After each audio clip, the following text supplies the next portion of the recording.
So I've got various other flies. Does anyone want to do a snake or not? Yeah, thank you. Yeah. Wash your mouth out. Shall I do a snake? Or you can stick to small stuff, or you can do it. We can do a snake. I live with so many of them. I'll do a snake. We all fish snakes, like some was just embarrassed. Right.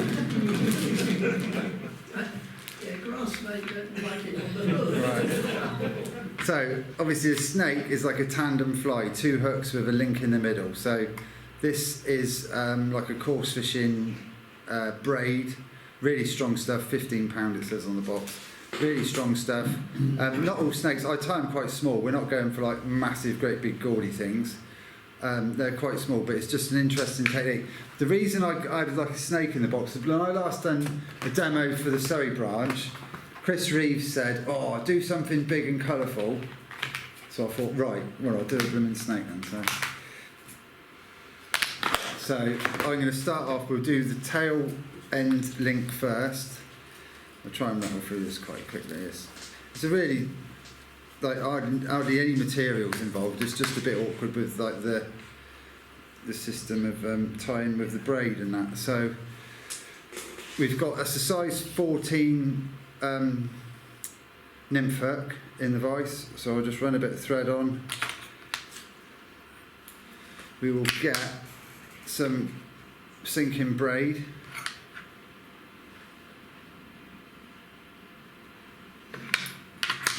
And then what I want to do is pop that through the eye of the hook.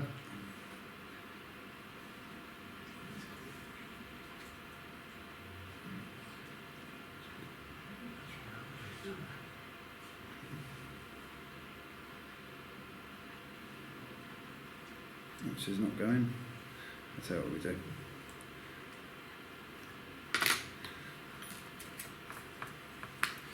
And we'll do it on 2 size 12, so that's easy then.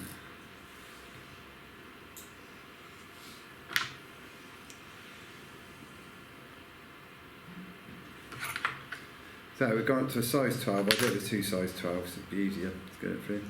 Then we'll be sat there for ages trying to thread that through that little Y.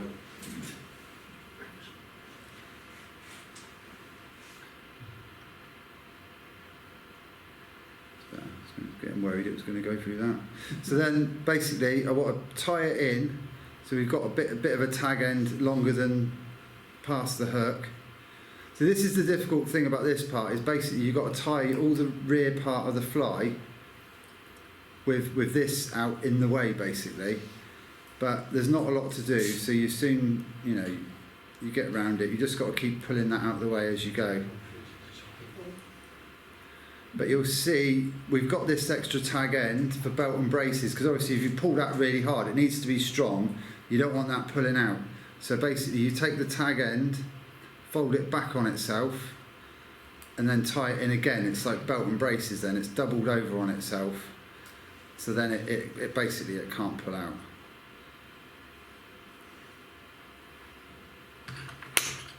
And then we'll trim off that waste piece. Try and keep it tidy. So yeah, you don't have to tie snakes all massive, great big gaudy things. So we'll do a flesh coloured one, flesh fly. So it's just a nice sort of pale pinky sort of colour. Let's find a nice bit. That bit's quite nice.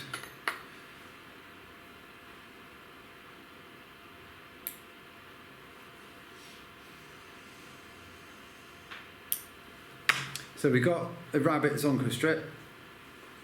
This is just a pale sort of pinky colour. So we've got to tie this in at the back. So you don't want to be trapping fibres, so you want to expose the skin. So you've got your tying in point there, and then tie that in at the back.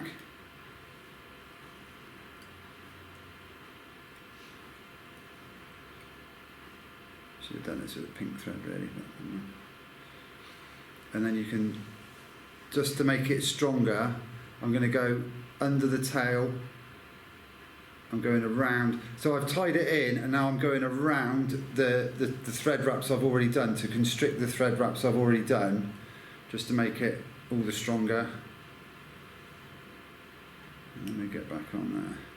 And then basically I'm going to dub the hook up to the eye with the same rabbit that we were doing the fly with. And then that's basically pretty much the tail link done anyway then. So a tiny little bit of the pinky rabbit you dub in. Because I've done this in black thread, I want to cover those thread wraps. I should have done it in pink thread, but never mind.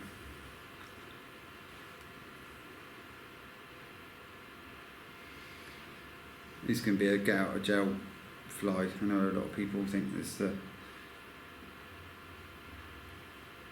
So basically just cover all the thread wraps, put some dub in, keep your link out of the way, your braid link out of the way.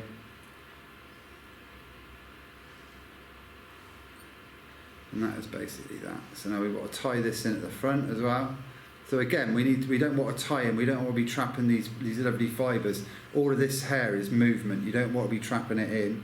So we need to expose the skin above the tying in point. And then before we even started tying this, a good thing with Zonka strips to do is to give it a stretch, because you don't want it stretching once it's been tied and you're catching fish. You want to stretch it beforehand, otherwise you don't want it going all slack once you've tied it. So we just expose that bit of skin there. We've got our tying in point. Tie that in at the head, and then it gets a lot easier from here on in, because once we've got this tied in, we're not tying with this in front all the time, which is the difficult bit. This is probably the hardest bit now, because we need to whip finish that, but with all of that in the way.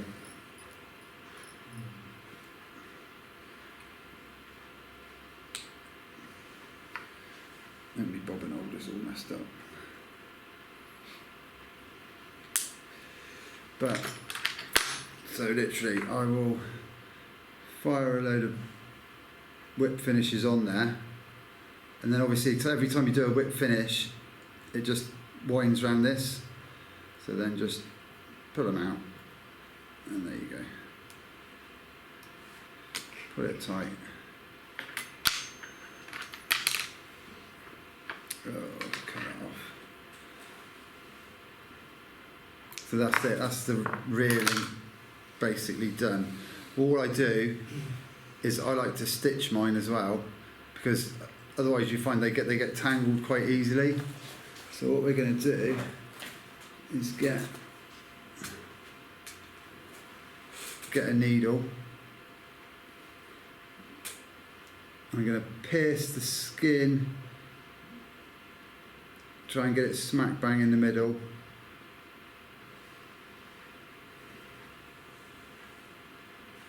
It's quite easy, and it's probably safer if you do this with a rubber as well. So you can use a rubber. This is the rubber I sort of strip my peacock quills with. So you can just push it into the rubber, and then you know it's better than pushing it into your finger.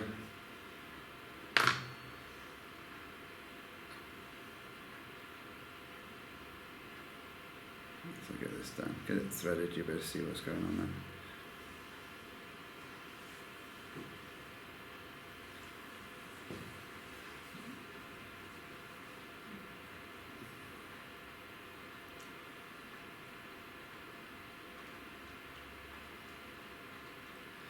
The threading stuff is awkward.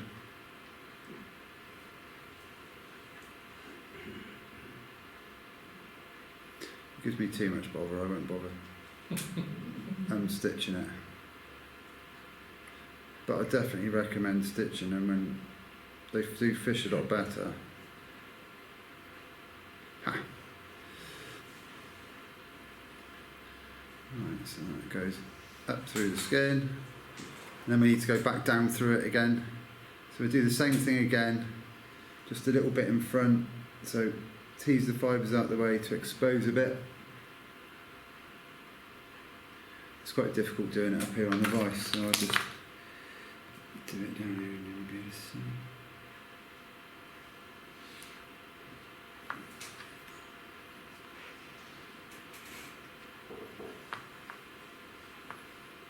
Right, so there we go. So there's our threaded through, stitched through.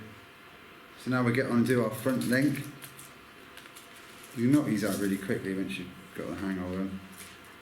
And you can do them quite small and natural as well. You haven't got to be massive, great big glaring things. Let's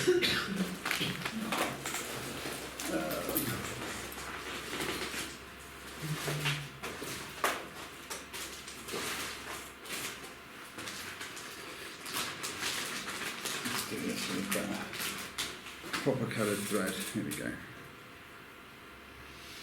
So now this is our front hook. So I'll run the thread down to the bend. And now we've got to tie in our link material, which is our braid.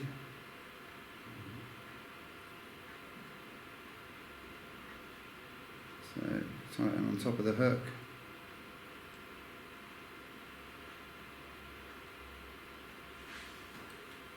It would be easier if I shortened it a bit, if I've got so much dangling around down here. So now you want to make sure that when you tie this, that this tail hook isn't off at an angle. You want it to be vertical in the same plane as this hook. So if you pull the braid really tight and just give it a jiggle, then everything untwists, and now that should be, remain in the same upright position as this one. So I'll get a few more thread wraps on it, just to make sure it's tied in. And then we'll do the same again, just put it tight. And while you're doing this, you can also ascertain how long you want your snake to be. But if I tie a batch of them, I'll have like a point on the vise where, say, I'll tie a load that length or that length. So if you're tying several, you can consistently get them the same, So now we'll just tie this in. I'm happy with where it is. And then the same as we did before, we really do not want this pulling out. So I'm going to tie it in up to the eye, fold it back, and then tie it in again, so it's really belt and braces that it cannot pull out. Turn that off. Lovely. So run the thread to the back of the hook. So get it all nicely in position. Again, so expose at the tying in point. It makes it easier if you use a dubbing needle. A bare bit of skin. You do not, when you trap these fibres, you just tie it in, you're trapping fibres, and that's like you're losing movement. The beauty of these flies is where they're so soft, they just move in the water current. And then we'll tie that in.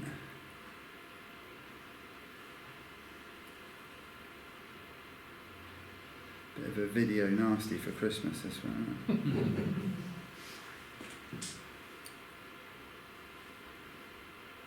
And again, like we did before, to make this tighter, we've done the thread wraps that way. We can now do the thread wraps that way to constrict the thread wraps we've done, and it also helps keep this link cocked up.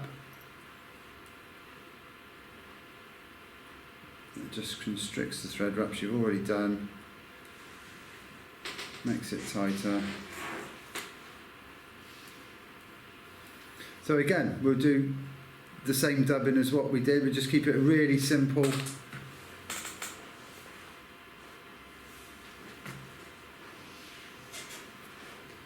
just put off some more of this dubbing. Just a nice bit of rabbit.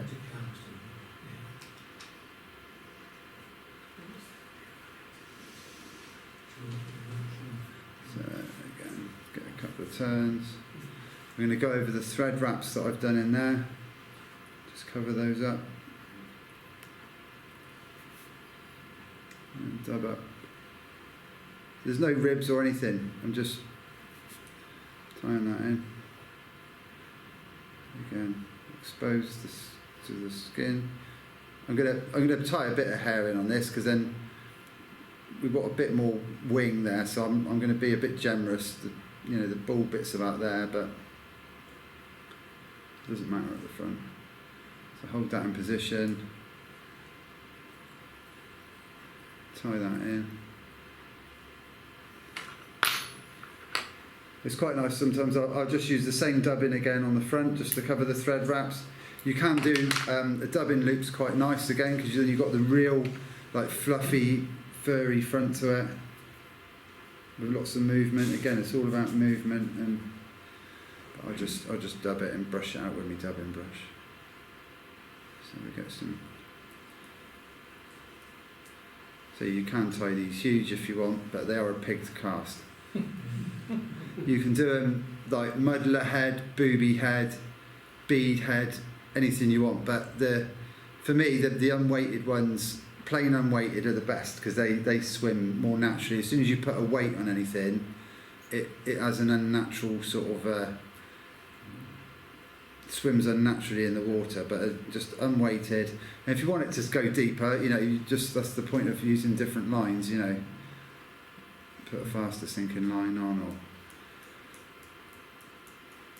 and a neat little head. And then we'll have one more thing to do at the end.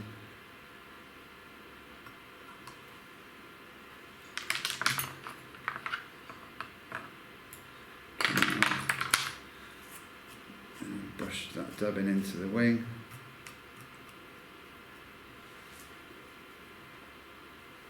Yeah, a nice little tandem. Obviously, if you want to go to heaven, you cut the front hook off and just fish the one hook. You can fish them as tandems, but a lot of fisheries really do not like that. It's two hooks, it's not really cricket. But the beauty of these flies is when the fish are just tail nipping, they nip the tail of this, they're going to get a hook instead.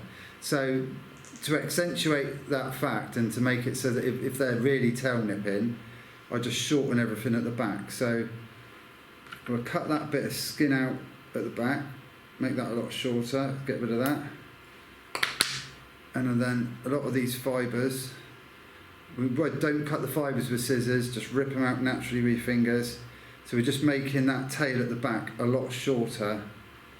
We're making the whole fly shorter, so that there's basically the hook is right at the back.